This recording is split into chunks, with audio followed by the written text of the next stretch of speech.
Hey people, in this quick tutorial I'm going to show you how to add a custom cover image to your profile on your PS5. Now this is a fairly quick and simple process, and what you want to do is head up to the settings here at the top, and from the settings you want users and accounts, and then accounts, and then profile.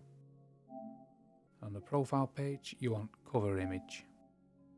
Now from here you want to select an image, and these are all the screenshots that have been saved from your games. You can also send an image to your PS5 and these will be held in the screenshot section so you can use them.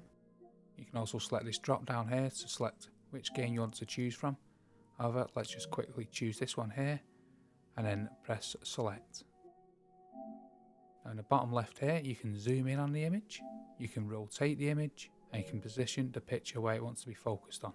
Once you're happy you can select done, and then you can come across and save the image. This may take a couple of seconds to save.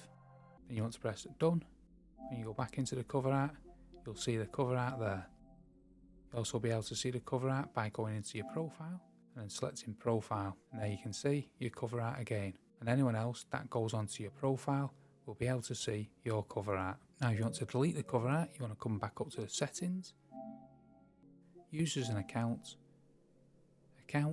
profile, and then back to the cover art, and then you want to come here and select remove image, and it'll ask you are you sure, and you click OK, and that'll be the cover art removed. And that is how to add or remove custom cover images on your PS5. I hope that video was helpful, and if it was, smash the like, smash the subscribe, and thanks for watching.